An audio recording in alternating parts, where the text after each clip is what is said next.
Hey y'all. Today we're going to talk about student agency. That means that you're not entirely in charge of the classroom anymore. And this is going to be probably the longest video I've done. All right. The first component of student agency is allowing students to choose. So whether they choose the topic that they want to complete their project on, which activities they want to do, or which product they will produce at the end of a project or activity. Allowing them choice instills responsibility because they chose that's what they were going to do, as well as basically lets them have a say. So it creates extra buy-in, basically. Um, a second component of student agency in a classroom is to promote inquiry. Sorry. Uh, Basically, we're moving away from getting the right answer, and instead, we're leading students to find the answers by asking their own questions.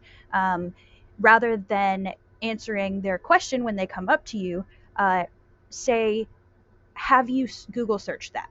Or did you ask your friends before you asked me? Um, Dan Pink puts it that you ask the students to practice mastery, autonomy, and purpose. All right. Another part of student agency is teaching them how to do really, truly good presentations. Because knowledge is only as good as your ability to share it with other people. So knowing something means nothing if you can't tell other people about it. We're going to talk about three parts of a presentation. First, you have to do research, then you create your visual aids, and then you actually have to do the presentation. Um, Google has lots of options for research. They have Google Scholar, which is actually kind of geared toward high schoolers or college kids, but because it's published and peer-reviewed articles, so they're a little dense. Um, if you want to find something on Google Scholar, if you teach lower levels, you might find something on Google Scholar and then cut it down into something that your students can actually read.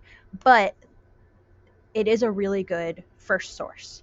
They really like Google Keep for research.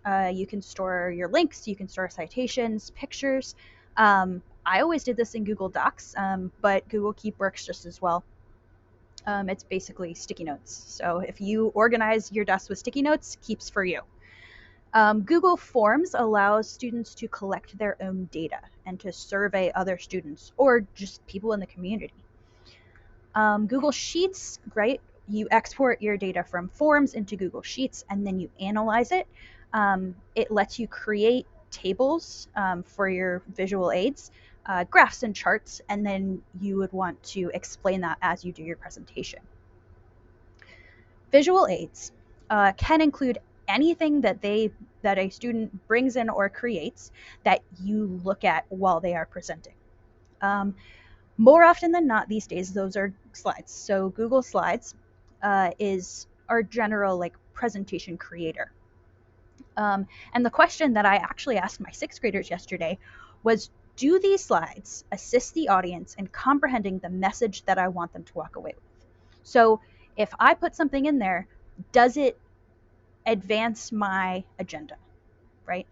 So helping students do this, right, I asked why a lot. Why is that in there? Why does that matter? How does that help us understand? Um, Again, they say to use Keep to transfer, right? If you've saved your data in Keep, you can just transfer it over into the presentation. Now you can also create drawings in Keep. It's hard to do with your mouse, but if you have a stylus, you can draw in Keep. Um, and then you use Google Slides and you organize your information and you design it, right? From the points of view of instructional design. So does it get across what I want it to get across? And graphic design. Is it pretty? Can you read it? What does it look like? Designing instructionally is much harder than it seems like it would be. Because say if you have a picture of the ocean and you're actually talking about solar flares, that is conflicting information and will confuse people all day long. Okay, then you have to do your verbal presentation. And doing this more often is better, because the more often you practice talking in front of people, the less nervous you are going to be and the more polished. So words like, yeah, you know, those kinds of things tend to go away if you practice and you record your audio or video and you listen to it again. That that gives you lots of information, and then when you do it again, you can consciously take that information into account. You can also take these recordings and put them in Google Drive and share them with other people to get their feedback. All right, 20% time is a thing that Google as a company does. They say that 20% of time in school should be spent working on a project of the student's choice. And that standardization is only good up to a point. Google asks its employees to spend 20% of their time, so a fifth, working on a pet project. And it lets people follow their passions, their interests. If you're not at 20% yet, you can't do 1 day a week. Like, that's a lot of time here. Try Genius Hour. So one day when, like a half day, or when things feel off, right? A Friday afternoon, pull out a Genius Hour. Ask them questions. Figure out what they love, and then let them research it, right? Let them present it to you. It doesn't take a whole heck of a lot of time, but it does let them have control over what they're learning, what they're doing. All right, here are your steps of any project, but a 20% time project. You pick a topic. In middle school, we present deadlines as scaffolding. So if you let students choose their own deadlines, that generally ends up poorly. But if you hand this to a junior or senior in high school or a college student, they can set their own deadlines. Then they choose what product to create: a slideshow, a video, a poster, a different presentation type.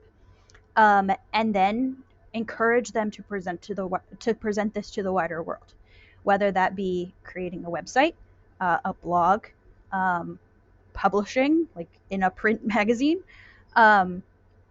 or putting a video on YouTube. And then some of these platforms allow you to get comments back, or you can just share them with certain people and ask for feedback. All right, we're going to talk about group projects. Group projects are so important, because when you get into the workforce, you are going to have to collaborate with people. There's no way around it. Whether you like them or not, you have to work with people. Now, as a facilitator of that, taking students who don't necessarily like each other that much and making them work together is a serious challenge. And so the way that I do this positively is you encourage yes and statements rather than yes but statements. So when one of the students makes a statement, you ask the other student, right? They say yes and they make their statement. And then you can bring them together and figure out exactly what they are, what their ideas are and how they go together. Take advantage of teachable moments, right?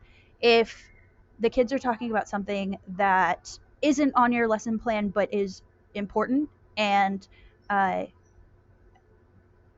they are interested in, go with it. It doesn't matter if you get a day behind in your lesson plans if they learned something that meant something to them. Group projects are hard.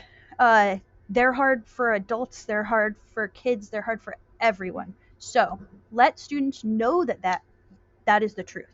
It's hard for me. It should be hard for you. And that lets them be more of a partner in creating a group project than you dictating to them. Okay. For a group project, you need to encourage and model transparency. So you all work together, everybody knows what everybody else is doing, and then you don't have questions. A good way to work this out is through shared drives. That way no one owns any of the documents and say Johnny is absent one day, and you know, Sally says, "Well, Johnny's not here. I can't work on my project. It's his. It's not his. It's everybody's if it's in a shared drive." Uh, Model good communication. Regular, open, respectful, and purposeful communication is hard to do and is worth the time to put into it. So they say to create communication plans. This reminds me of when uh, you move in with a new roommate and you have to create a plan, right, of things that you're going to do and not do to like live together. Same kind of thing. And then encourage and model respect. Bring in diversity, whether that's through creating a diverse group of people who study different things. We did that in college, or of different races or cultures. And if you can't do that, bring other people into your classroom, right? Use Google Meet and create a meeting with a classroom on the other side of the planet. And teach the kids to take and give constructive criticism in a respectful way. Um, this is harder to do than it seems like it should be as well, because kids get embarrassed and they feel bad about themselves. But if you let them realize that everyone is going through the same thing, that helps usually a lot. All right, now you as a teacher, what can you do to make this happen? Start with a clear plan. It's gonna evolve into chaos, right? That's the way group projects are, especially if you're running more than one period a day of group projects. Um, Write a Google form, a short check-in entry or exit ticket, and then you're not taking up work time, but you do get feedback on what they're doing, how they're feeling, what their group is dynamics are. Um, and then use apps to manage group work. So these are going to need to be monitored by you. Generally, I do it through Google Classroom. And if you create a sheet with a workbook in Google Sheets with a couple of different sheets, right? The first one is resources, the second one is survey data, the third one is what they're supposed to be doing, and it has deadlines on it. It all goes in one place. Now, kids who have never looked at Google Sheets before may be intimidated by this. An app or extension like Trello may make it more accessible to them. So present a couple of different options, and as long as they're keeping track of what they're doing, it's going to be fine.